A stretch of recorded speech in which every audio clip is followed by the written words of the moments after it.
back. Right now, I want to bring a dear friend of mine on the stage. He's a great talent. Let's give a nice round of applause for Chip Copa. Come on. Hey, Joe. How you doing, Chip? How you doing? Good. Hi, everybody. How's everybody doing, all right? So what's been going on these days? Not much, Joe. I'm enjoying myself, singing a lot, singing with a group called 45 RPM. We sing throughout Philadelphia down here, and I have 4 members. Sherry Missler from Star. We have Ernie Finero, who was the first tenor from Anthony and the Sophomores. Frank Caruso. And we're doing very, very well. We sing the Italian Festival, the Block Party. We come here, sing for you during the summer. That's great. We're doing very, very well. I'm looking forward to bringing you back also. I'm ready to come back and sing for these people, if they'll have me. You know, we're talking about the early days when we first got started, and you were with a group called the Aquanets. That's correct. Back those days, it was you, Frankie Fratto, and Dom D'Angelo. Dom D'Angelo, that's correct. I'm going to take it back and show this little clip with the 4 of us singing together. Oh, I want to see this. Go ahead. Right here. Okay.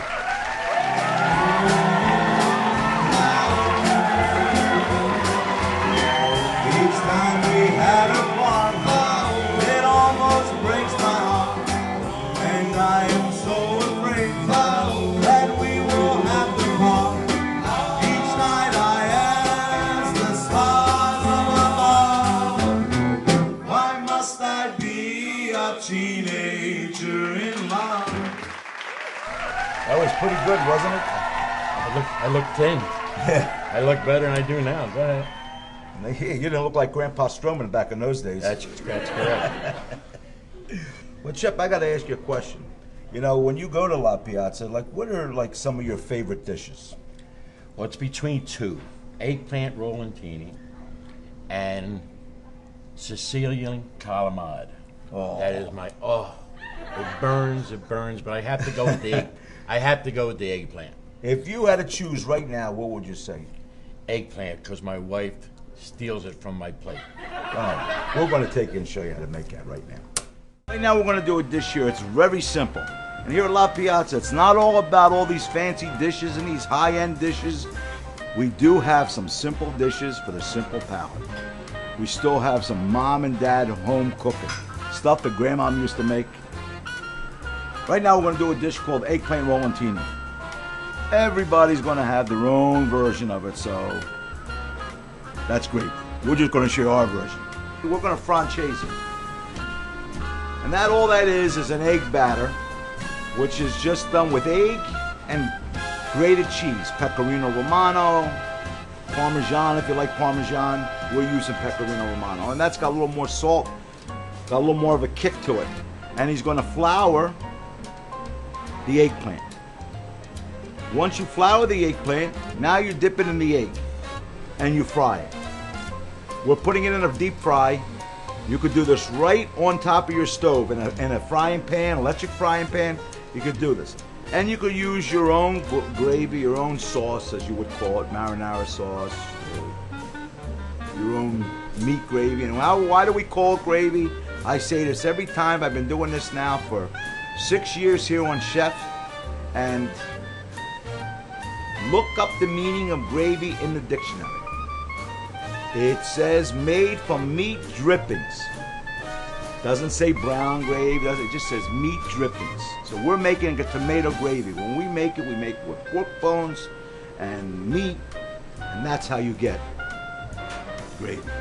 All right, we have the eggplant cooked already, and we're gonna put a piece of prosciutto on it. Now ricotta, we're going to make it for you right now how we're doing this. You just take some ricotta cheese, some pecorino romano, black pepper, and garlic. Some parsley. Now the garlic is going to bring it up to another level. All right? So when you make a ravioli, you don't throw garlic in. You can, but I wouldn't suggest it. And eggs. Eggs is the binding factor in this whole thing. He's mixing it all together. We're going to put it inside the eggplant. You're going to roll it up. And we usually give 2 for an appetizer here and 3 for dinner. Now we have our second one ready for our appetizer. And now we're going to finish it off with some mozzarella cheese. Now we're going to put a little bit of marinara sauce on top, and then we're going to bake it in the oven until the cheese gets nice and firm in the inside. About 10 minutes, 15 minutes, doesn't take long. Right now we're going to do an appetizer special that we do here at La Piazza. Scallops wrapped in bacon, done in an orange cello glaze. All right. Now this is real simple. You can do this at home. You say, how can I do that at home? It's real simple. Just get a piece of scallop, wrap it, take one piece of bacon, wrap the whole scallop. See that? Put a little toothpick in it. And you can take a frying pan or a pot, put it on the stove. I would suggest putting a pot. It's the best way to do it. Put some oil on it, get the temperature up to about 350, and then you throw them in there and let them fry till they're golden brown. And then you can finish them off in your oven, and we'll show you how to make the sauce. We got our 5 scallops wrapped up. Now we're just going to throw them in the fryer later. Quickly get them browned. Here they go. Hear that sizzling down there? You don't have to use the orange cello sauce. You can use anything you want if you have a special dip you want to make up. But this is something we do here at La Piazza. I actually make my own orange cello from scratch. So it's real easy. We want to get those scallops out of the fryer later, put them in the oven. Now you look at these scallops, a nice golden brown, but inside it has a tendency not to be totally cooked. So you can finish it off in the oven. So right now we're going to show you some. We're going to show you this orange cello glaze or sauce, if you want to call it.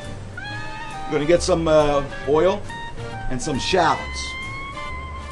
Now, shallots almost look like a clove of garlic, but they're not. They're in the onion family, but they look like a large clove of garlic, and they're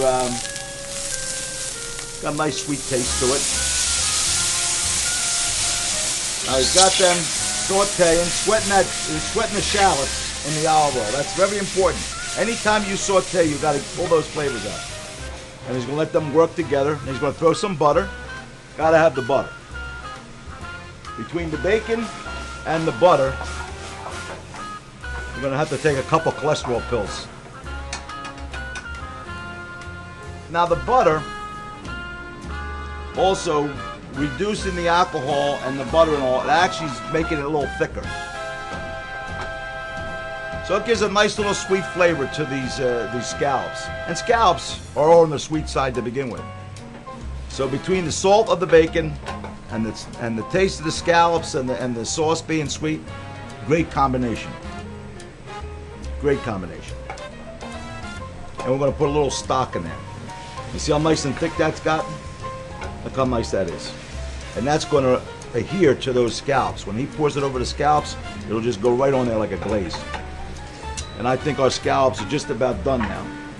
All right, while we're doing this, I'm going to throw in a couple pounds of pasta down there for me. We're going to need some pasta. Go ahead. Throw it down there. That's for our next dish. So while we're getting the dish prepared, the pasta could be cooking. The macaroni, whatever you want to call it. I like to call it macaroni. We still fight about this all the time. You say sauce, we say gravy. You say pasta, we say macaroni. Now the scallops are done. They're out of the oven. And we're putting this on, the glaze right on top. Look at that. Really, really simple to do. Great dish. Look at that. I know what I'm going to start off with anyway.